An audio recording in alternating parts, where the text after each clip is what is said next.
good amendments have been offered up. Megan Woods. Thank you, Mr. Chairman. Well, we've heard quite a number of contributions from Overwoods and from the opposite side. And we started with Nikki Wagner, that there was going to be no change. It's fine, no change in this bill. That really none of the well-beings, they're not going to be disrupted, no change. Then we had Nick Smith, who went on about really what this bill was about was growth in the private sector. And we've had the most recent contribution from Nikki Kay that this is all about change. This is a change bill. This is great change. Well, really, these three contributions from the Nicks, and really all that is being nicked are our democratic rights through this piece of legislation. This is nothing but another raid on those. So let's have a look at the reasons why it is that Labor is not supporting this legislation. Because this is a really important piece of legislation in what is being done to our communities all over the country with what this bill does is alarming for us on this side of the House. So there is no evidence to show that in the Local Government Act of 2002, which brought in the requirement for local governments to consider the four well-beings, the economic, the social, the cultural and the environmental well-beings, resulted in expansion of purpose and the function of local government and the costs associated with that. There simply is no evidence to show that. And I'm going to come back and address that a little bit later in my speech. I'm also going to address some of the complexities that this has introduced of what is in and what is out, and the very real anxieties that are being felt in our communities all over this country around what is going to be funded and what is not going to be funded by their local councils as a result of this piece of legislation. But really, I think one of the main things that we find so difficult on this side of the House is that this is a bill, this is a piece of legislation that, as my colleague Chris Farfoy signalled, came out of the manufactured crisis of Nick Smith's office. That we had a series of patsy questions leading up to this about the crisis when the evidence wasn't there. What we ask is that we have legislation that is based on evidence and not manufactured crisis with made-up evidence. And we look at the reality out there, and that evidence simply was not there. And that is one of the things that we on this side of the House find so difficult. Well, what we have was Nick Smith standing here telling us about the thousands of New Zealanders who are concerned about this compounding debt and about how these people are flocking to his office and returning their surveys with the #1 issue of the day of the compounding level of local debt. And I'm wondering whether they throw in debt equity ratios when voicing their anxieties there as well as the #1 issue of our time.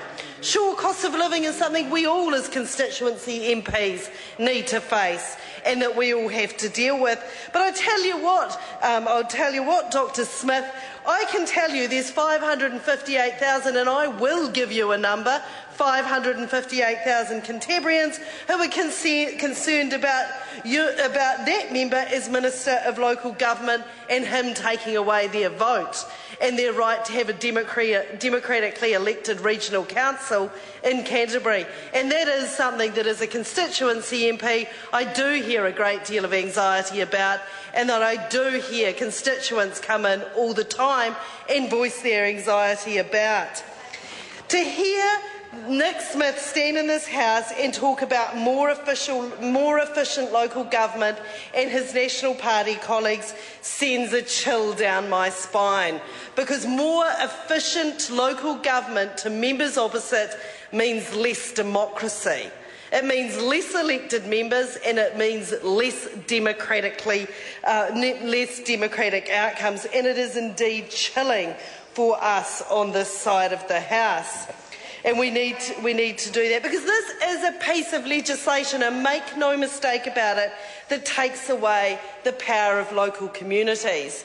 I think that the submissions that came in to Select Committee, the way in which Local Government New Zealand and local bodies all over the country reacted to this piece of legislation shows without a shadow of a doubt that this is a piece of legislation that is about taking power away from local communities. Because local communities know what is suitable for their community. Mr. Chairman. Dr. Megan Woods. Thank you, Mr. Chairman. I'd like to have a look at the submission from the City Council in my city, the city I represent, Christchurch City, which is facing a unique set of circumstances as it rebuilds its city, and the tensions are plain to see between central and local government there. But the Council, I think, one of the paragraphs that was included in its submission is very important to me as a member who represents people in that city. And I think it's something that all members that represent the people of Christchurch should take on board and indeed should listen to. And I invite the Chair of the Local Government Select Committee to reread her own city's submission on this bill. So the Christchurch City Council said the Council is aware that this council and its community are different from other councils. Although there are similarities across all councils, each council has fundamental local differences and different priorities and goals that it wishes to achieve. In Christchurch at present, the differences are more striking than normal as the community recovers from the earthquakes. Some key recovery challenges include land supply for housing, impact of services on population movement, rebuilding of physical and community infrastructure, repairing of waterway infrastructure, and maintaining community health and well-being. We cannot rebuild our city without a city council that has the four well-beings of its people at its heart. We simply cannot do it. The rebuild of our city is not about roads, rubbish and rates. The rebuild of our city is about the people who live there. And I invite the Chair of the Select Committee, who represents some of the people of Christchurch, to think long and hard about that and what this piece of legislation is doing to the people of Christchurch and disempowering them and their interests being at heart. I, for one, want to represent the people of Wigram and know that their well-being is ingrained into the fabric of the new city that we will rebuild. It is not just about the roads, it is not just about the rates, and it is not just about the rubbish. The Christchurch City Council went on to say that it was very concerned about whether the change to the purpose statement would mean it could not carry out activities it currently provides for its community. Council believes that local government should continue to have the capacity, as it does under the current legislation, to deliver an agreed mix of services and rating levels appropriate to local circumstances and preferences. Why is it that members opposite want to take away that ability of local communities to articulate their local circumstances and their local preferences? The Christchurch City questions whether or not the fact that it's the second largest landlord in the country is going to come under question. Is this something that falls under how this government imagines local government in this country? And it expresses real reservations about that. And these are reservations that should be expressed. What we see is that the local government minister, David Carter, who inherited this bill through many people, has been reported to saying to some councillors, that some councillors have told him that the changes would give them the ability to say no to some activities that they are asked to undertake on behalf of their communities, that this bill will empower them to say no.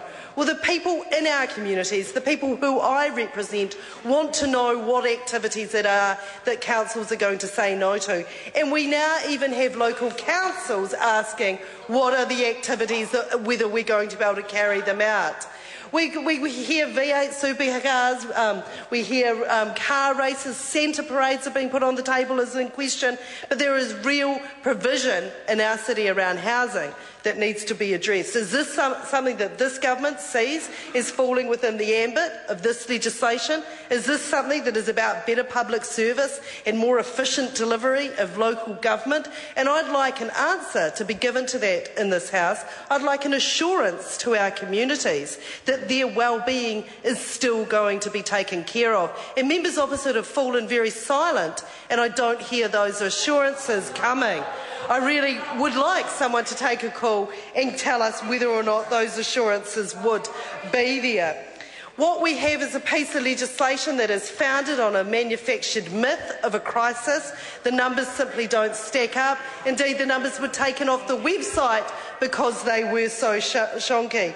We have reports that tell us that debt is low relative to assets. Thank you, Mr. Chairman. Maggie Berry. Mr. Chair, I move that the question be now put. Yeah, Moana Maggie. Thank you.